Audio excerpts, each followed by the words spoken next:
Good morning Anil ji, good morning Deepanshu. जो share मुझे पसंद है वो हाउसिंग फाइनेंस मार्केट में से है। कंपनी का नाम है कैनफिन होम्स। इनफैक्ट अनिल जी, इनका जो क्वार्टर वन परफॉर्मेंस आया था बहुत ही दमदार नंबर आ गए थे। मैनेजमेंट की कमेंट्री भी काफ़ी अच्छी थी। मुझे लग रहा है कि आने वाले साल में हाउसिंग फाइनेंस मार्केट बहुत ही अच्छी तरह से बढ़ने की अपेक्षा रहेगी।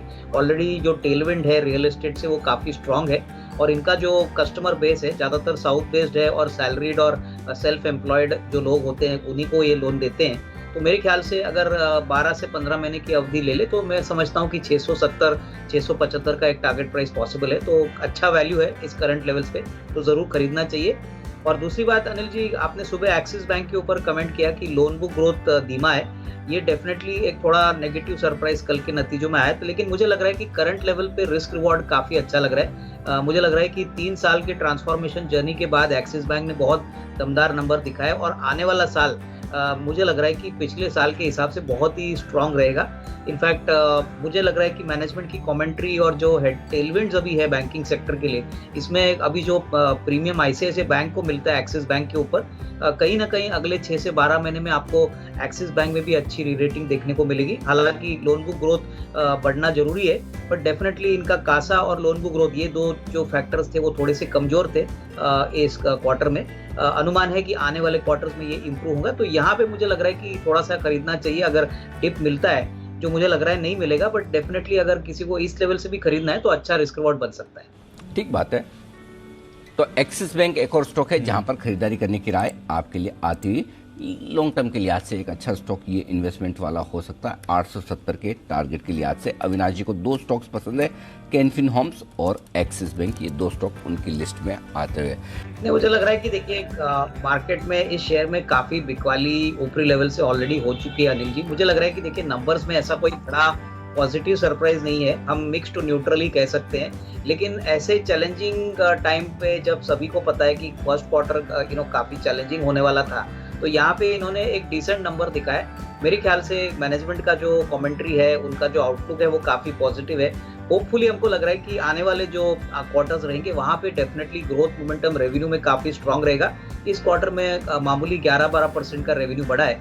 तो मेरे ख्याल से जिनके पास है वो होल्ड करे। हो सकता है कि थोड़ी बहुत बिकवाली आपको शायद स्टॉक में देखने को मिले, क्योंकि नतीजे इतने भी स्ट्रांग नहीं है, बट गिरावट में खरीदने का मौका समझना चाहिए। क्योंकि मुझे लग रहा है कि डिस्पाइट कंपटीशन आने के बावजूद इनका जो मार्जिन स्ट्रक्चर है वो काफी पॉजिटिव है। बिल्कुल कर्जा मुक्त कंपनी है और पावर ट्रेडिंग में इंडिया के लिए मार्केट बहुत बड़ा है। तो डेफिनेटली और 1-2 एक्सचेंजेस भी अगर आते हैं तो आईएक्स में ऐसा नहीं कि बिजनेस इनका निकल जाएगा। तो लॉन्ग टर्म के लिए कोई भी गिरावट अगर आती है तो इसको स्लोली एक्यूमुलेट करिए। शॉर्ट टर्म में हो सकता है कि स्टॉक थोड़ा अंडर परफॉर्म करे। बट हमारे बाजारों पर कहाँ पर रखने नज़र, इतने सारे जो नतीजे हैं उनके रिएक्शंस पर हम बात करें। एक बार टेक महिंद्रा पर भी एक राय ले ली जाए अविनाश जी से। अविनाश जी, टेक महिंद्रा अभी ऑलमोस्ट सारे फ्रंटलाइन आईटी के नंबर्स आ गए हैं, कैसे देखते हैं टेक महिंद्रा को इसके बीच में से? नहीं, आई थिंक दीपांशु, नंबर्स बहुत ही डिसअपॉइंटिंग है, काफ़ी कमज़ोर है। इनफैक्ट प्रॉफिट करीबन 25% से गिरा है। मेरा मानना है कि इस नंबर को देखते हुए नियर टर्म में डेफिनेटली थोड़ा सा स्टॉक नेगेटिवली रिएक्ट करेगा। और ऑब्वियसली अभी जो 5G का रोल आउट होने वाला है वहाँ पे सबकी नज़रें रहेंगी, क्योंकि 5G में टेक महिंद्रा एक काफ़ी बड़ा रोल प्ले करता है। तो डेफिनेटली जिनको लंबी अवधि के लिए खरीदना है मेरे ख्याल से कमजोरी का थोड़ा फायदा ले सकते हैं, बट जिनको शॉर्ट टर्म ट्रेडिंग करनी है उनको इस शेयर से अभी थोड़ा सा दूर रहना चाहिए। क्योंकि मुझे लग रहा है कि कम से कम और 1-2 क्वार्टर्स थोड़े से मार्जिन प्रेशर में रहेंगे। यहाँ पे इंक्रीमेंटल टॉप लाइन ग्रोथ और प्रॉफिटेबिलिटी जब तक बढ़ती नहीं है तब तक स्टॉक में कोई बड़ी री रेटिंग नहीं होगी। तो जिनके पास है वो होल्ड करे, बट फ्रेश खरीदारी सिर्फ लंबी अवधि के लिए करे on weakness, but short term trading के लिए बिल्कुल अवॉइड करें। देखिए, क्राफ्ट्समैन ऑटो की अगर हम बात करें तो दीपांशु, ये ऐसी कंपनी है जो ज़्यादातर कमर्शियल व्हीकल सेक्टर को केटर करती है और जिस प्रकार का स्ट्रॉन्ग ग्रोथ सीवी सेक्टर में हमने देखा है उसका बेनिफिट कंपनी को ज़रूर मिला है। और हमको लग रहा है कि आने वाले क्वार्टर्स में भी ऐसे ही दमदार नंबर्स आने की अपेक्षा रहेगी। तो इसमें कोई डाउट नहीं कि ये वैल्यू एडेड प्रोडक्ट्स बनाते हैं, ज़्यादातर मशीन कंपोनेंट्स पे इनका ज़्यादा फोकस है। तो डेफिनेटली और भी यहाँ से री रेटिंग होने की अपेक्षा रहेगी। रही बात सोना कॉम पे, तो मुझे लग रहा है कि डेफिनेटली वैल्यूएशंस थोड़े से महंगे ज़रूर है, लेकिन ये जिस फील्ड में काम करते हैं मुझे लग रहा है कि वहाँ पे एंट्री बैरियर्स बहुत ज़्यादा है। कोई भी दूसरी ऑटो कंपोनेंट कंपनीज इतनी डोमिनेंट नहीं है इलेक्ट्रिक व्हीकल स्पेस में जितना सोना कॉम है। करीबन 25 से 30% रेवेन्यू अभी इनका आ रहा है और उनका मानना है कि आने वाले 2-3 सालों में तो ये 50% तक भी जाएगा। प्रोडक्ट डेवलपमेंट पे इनका काफ़ी बड़ा फोकस है। ग्लोबली करीबन 8 से 10 बड़े जो इलेक्ट्रिक व्हीकल की कंपनियां इनके साथ ये काम करते हैं। तो मेरे ख्याल से गिरावट शायद इतनी ज़्यादा नहीं आए, बट अगर गिरावट आती है तो खरीदने का मौका समझना चाहिए, क्योंकि ये एक ऐसी स्पेस है जहाँ पे हमको लग रहा है कि आने वाले 2-3 साल में बहुत बढ़िया ग्रोथ रहेगा। तो बाय ऑन डिक्लाइन की स्ट्रेटेजी यहाँ रहेगी और क्राफ्ट्समैन में मैं समझता हूँ कि जिनके पास है वो होल्ड करे। इसमें कम से कम 15-20% की अपसाइड साल भर में पॉसिबल लगे। अविनाश जी, एक तो नतीजे के लिहाज से आज फोकस में है, दूसरा कल कुछ खबर आई थी कि 8 रोड प्रोजेक्ट्स बेचने वाले हैं ये ईडलवाइस को, उसका कंपनी ने खंडन किया है। फिलहाल कोई एग्रीमेंट साइन नहीं किया है ऐसा कह रही कंपनी, बट L&T कहाँ पर रखनी है नजर, स्पेशली नतीजों से पहले सर?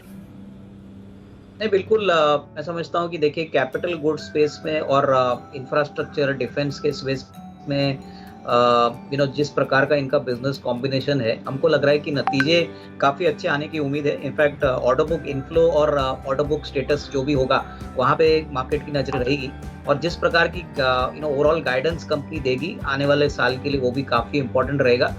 मेरे ख्याल से अगर इनका वर्किंग कैपिटल थोड़ा सा ठीक ठाक होता है तो मेरे ख्याल से नतीजे उम्मीद से काफ़ी अच्छे भी आ सकते हैं। और ओवरऑल जिस प्रकार का अभी ऑर्डर बुक स्ट्रक्चर है, हमको लग रहा है कि ऑलरेडी 1-1.5-2 साल की तो रेवेन्यू विजिबिलिटी तो कंपनी के पास है।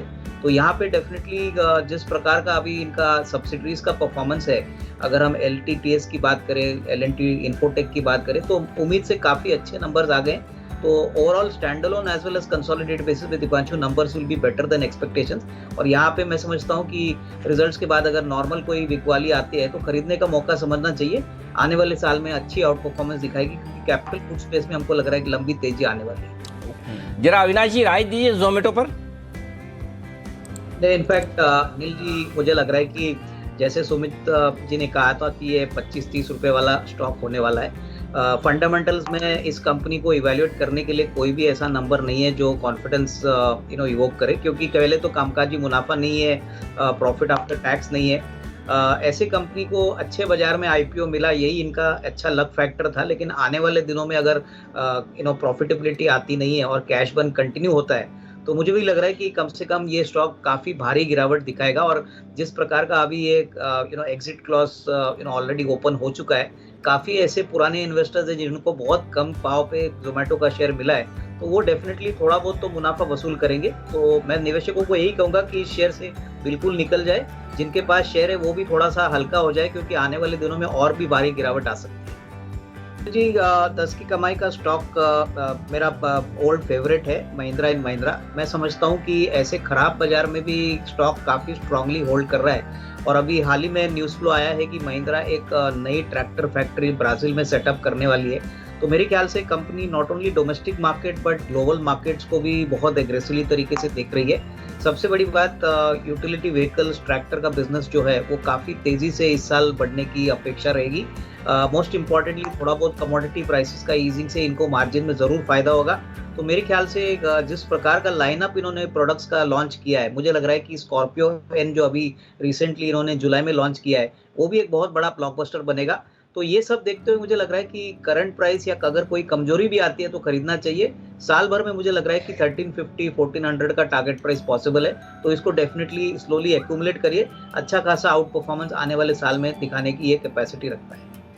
तो 750 के लेवल से